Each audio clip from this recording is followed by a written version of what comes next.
નમસ્કાર મિત્રો દેશ અને દુનિયાના સુપરફાસ્ટ સમાચારમાં તમારું સ્વાગત છે। યુદ્ધના ભણકારા, ત્રણેય સેનાને એલર્ટ। ગુજરાત રાજસ્થાનની સરહદે પાકિસ્તાન લગતા વિસ્તારમાં 30 ઓક્ટોબરથી 10 નવેમ્બર સુધી ભારતીય સેના, નૌકાદળ અને વાયુસેના વિશાળ યુદ્ધનો અભ્યાસ કરશે। સર ક્રિકની જેસલમેર સુધી 10,000થી લઈને 28,000 ફૂટ સુધીનું એર સ્પેસ બંધ રહેશે। અભ્યાસમાં ઇન્ટેલિજન્સ, સર્વેલન્સ, ઇલેક્ટ્રોનિક વોરફેર અને સાયબર ક્ષમતા દર્શાવવામાં આવશે। સર ક્રિક 1965 અને 1971ના યુદ્ધમાં મહત્વનું રહ્યું છે। આ પ્રદર્શન પાકિસ્તાન માટે ચિંતાજનક બનશે। મિત્રો, અન્ય મહત્વના સમાચારની વાત કરીએ તો થાર ગાડીએ ઘરની બહાર બેઠેલા 5 લોકોના જીવ લીધા છે। યુપીના ન્યૂ આગ્રા વિસ્તારના નગલા બુટી ખાતે શુક્રવારે મોડી રાત્રે થયેલા ભયાનક અકસ્માતમાં 5 લોકોના મોત થયા છે અને 2 વ્યક્તિઓ ઘાયલ થઈ છે। કાબુ ગુમાવેલી થાર ગાડી ઘરની બહાર બેઠેલા લોકો ઉપર ચડી જતા હાહાકાર મચી જવા પામ્યો। સ્થાનિક લોકોએ તાત્કાલિક પોલીસને જાણ કરી અને ઘાયલોને હોસ્પિટલ ખસેડ્યા। એસપી શેષમણી ઉપાધ્યક્ષે જણાવ્યું છે કે ગુનાની તપાસ શરૂ છે અને કાર ચાલકની અટકાયત કરીને વધુ કાર્યવાહી ચાલી રહી છે। મિત્રો, અન્ય મહત્વના સમાચારની વાત કરીએ તો મહેસાણાના ઊંઝા પંથકમાં વહેલી સવારથી કમોસમી વરસાદી ઝાપટા શરૂ। મહેસાણાના ઊંઝા અને આસપાસના વિસ્તારમાં વહેલી સવારથી પવન સાથે કમોસમી વરસાદ વરસતા નીચાણવાળા વિસ્તારમાં પાણી ભરાઈ ગયા। ઉમિયા માતા ચોક, ગાંધી ચોક, એઠોડ ચોકડી વિસ્તારમાં પાણી ભરાતા નાગરિકોને હાલાકી પડી રહી છે। કમોસમી વરસાદથી ખેડૂતોને ભારે નુકસાન થયું છે। મહેસાણા પાલનપુર હાઈવે પર વરસાદી માહોલને કારણે વાહન વ્યવહાર પણ ધીમો બન્યો છે। મિત્રો, અન્ય મહત્વના સમાચારની વાત કરીએ તો ચૂંટણી પંચે જારી કર્યા છે નવા નિયમ।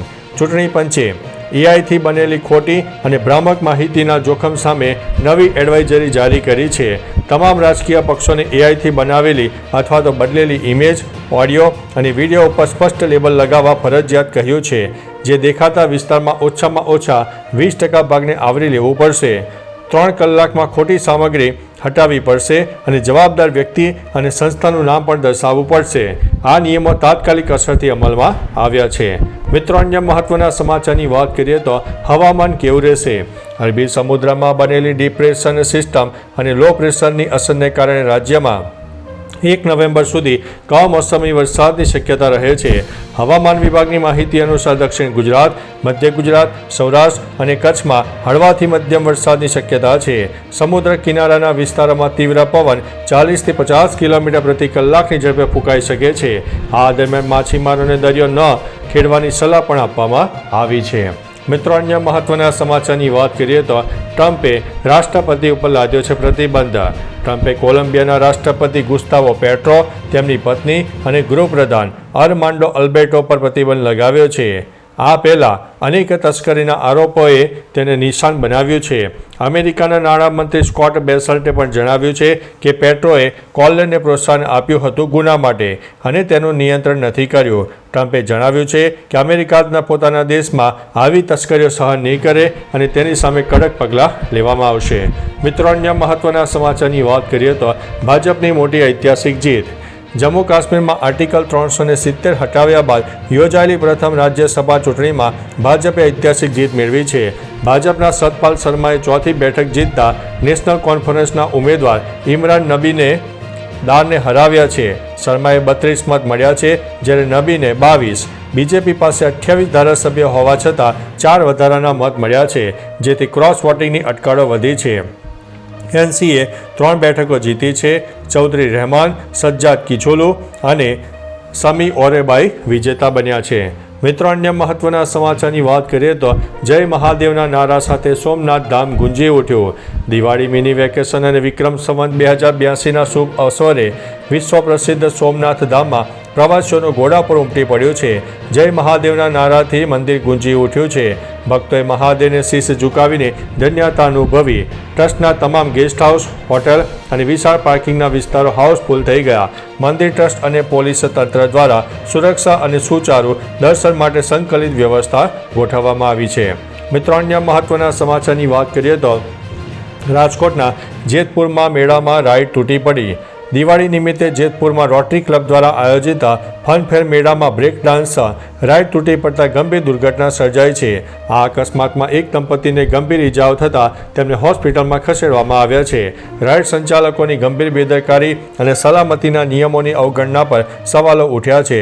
દુર્ઘટનાની જાણ થતાં જ પોલીસે સમગ્ર મેળો બંધ કરાવી દીધો અને રાઇડ સંચાલકો વિરુદ્ધ કડક તપાસના ચક્રો ગતિમાન કર્યા છે.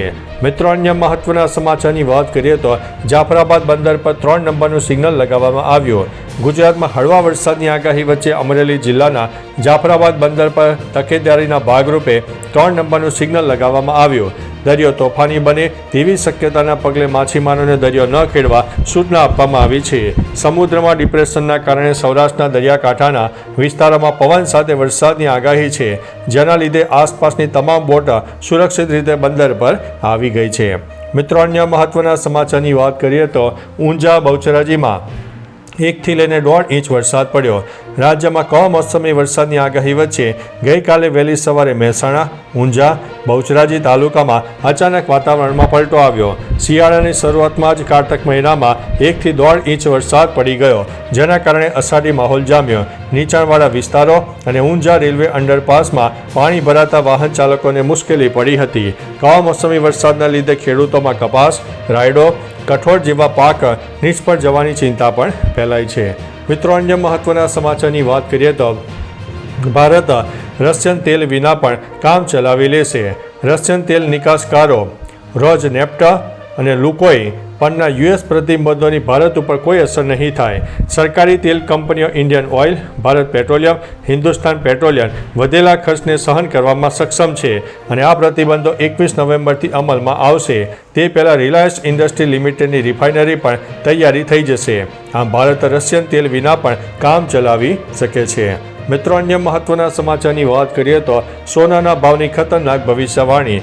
સોનાના ભાવમાં નજીવા ઘટાડા વચ્ચે બલ્ગેરિયન રહસ્યવાદી બાબા વાંગાની આગાહી ચર્ચામાં છે. આ આગાહી મુજબ 2026માં વૈશ્વિક ઉથલપાથલને કારણે સોનાના ભાવમાં મોટો ઉછાળો આવશે.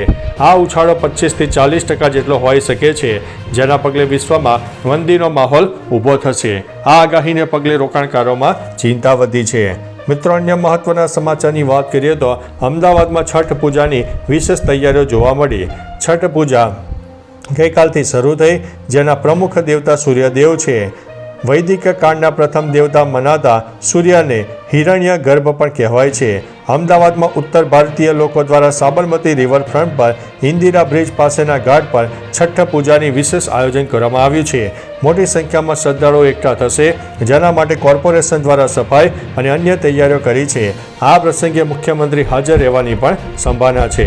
તો ચાલો મિત્રો, ફરીથી દેશ અને દુનિયાના સુપરફાસ્ટ સમાચાર લઈને મળતા રહીશો. ત્યાં સુધી અમને રજા આપશો. નમસ્તે.